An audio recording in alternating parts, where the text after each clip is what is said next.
Do'stlar, hammaga salom. Sizlar bilan yana men Shuhratov Humoyun. O'tgan videoda sizlar bilan kompyuterimizga Java'ni o'rnatish va unga mos ID ni o'rnatish haqida video qilib ko'rib chiqqandik. Bugungi videoda sizlar bilan variables hamda data types haqida ko'rib chiqamiz. Bular nima, qanday ishlatiladi va qay holatda ishlatiladi, bularni barchasini ushbu videodan ko'rib o'rganib olishingiz mumkin. Keyingi videolarni o'tkazib yubormaslik uchun kanalga obuna bo'lishni va videoga albatta like bosishni unutmang. Bo'lmasam boshladik.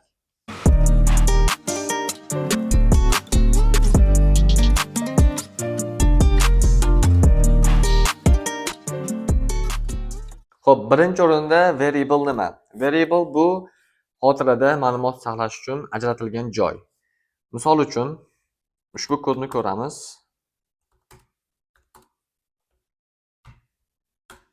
Bu yerda int bu integer, ya'ni ma'lumot turi. Age bu bizda variable, 25 bu bizga o'sha variable ga saqlangan butun son. Java'da har doim variable yaratib, unga ma'lumot kirgizishdan oldin bu ma'lumot qanday bo'lishini oldindan aytib qo'yishimiz kerak. Ya'ni bizda hozir butun son yosh uchun kirgizamiz. Keyin shuni o'zbekcha qilamiz.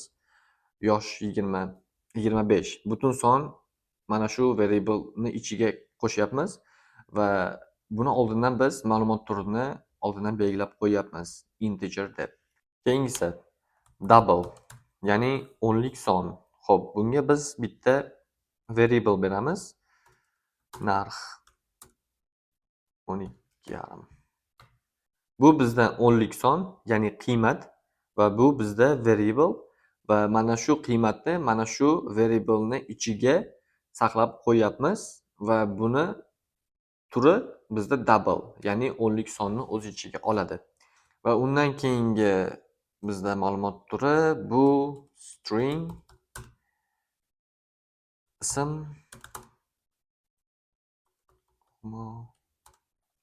def.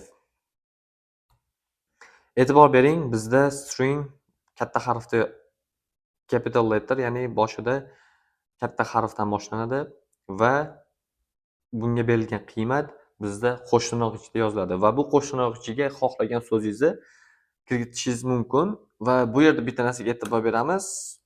String narsa deb variable berib qo'ysak va bu qo'shtirnoq ichiga eng qizig'i biz oddiy butun son bersak ham bu bizda string bo'ladi yoki 12,5 berib o'nlik son bersak ham ikkalasi ham string ma'lumot turiga kirib ketadi. Va keyingi eng ko'p ishlatilgan ma'lumot turlaridan biri bu boolean.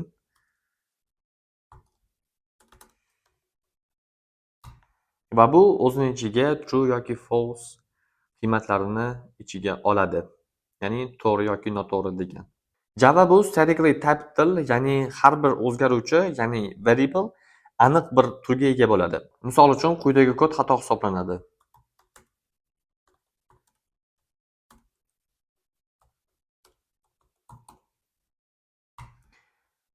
Nimaga xato? Chunki biz bu yerda boshida mana bu variable o'zini ichiga integer, ya'ni butun son oladi deb qo'yganmiz.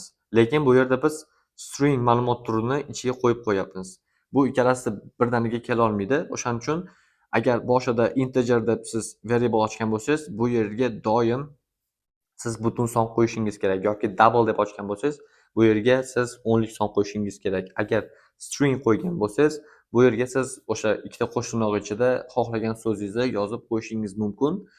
Va booleanda true yoki false, to'g'ri yoki noto'g'ri degan ma'lumotlarni o'z ichiga oladi. Keling, endi mana shu o'rgangan narsalarimizni amaliyotda sinab ko'ramiz.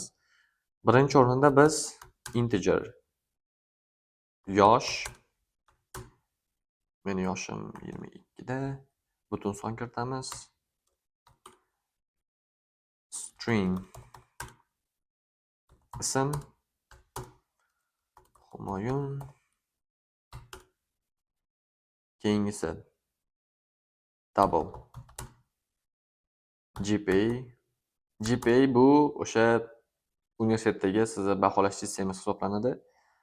GPA ga 4 dan 3.9 kirgizamiz va undan keyingisi boolean is graduated false.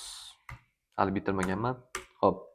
Endi bizda ushbu narsalarni konsolga chiqarish uchun system.out.println yoki printda ishlasangiz bo'ladi. Println degani bu print qilganda har bitta print qilganda yana bitta liniya tashlab, yangi liniyadan ochib ketadi. Bizga println kerak hozir. Bu konsolga yozamiz. Ismi plus bu yerda bergan ism variable'imizni kirgizamiz. Keyingisi out println yoshi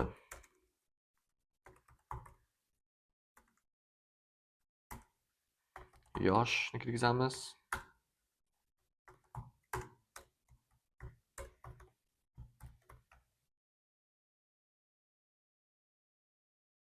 GPA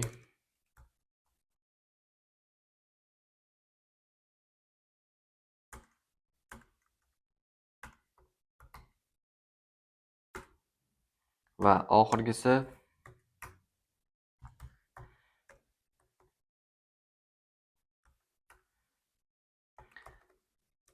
bitirgan.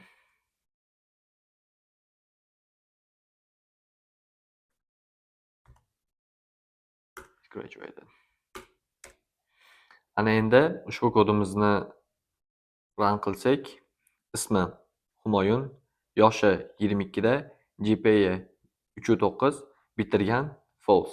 Bugungi videodan keyin biz variable'ni qanday yaratish va unga mos data type'larni biriktirish haqida yaxshi tushunchaga ega bo'ldik. Keyingi videoda biz if else hamda conditional statements haqida gaplashamiz. Bugungi video agar sizga yoqqan bo'lsa, kanalga obuna bo'lishni va videoga like bosishni unutmang. Keyingi videolarimizda ko'rishguncha, xayr.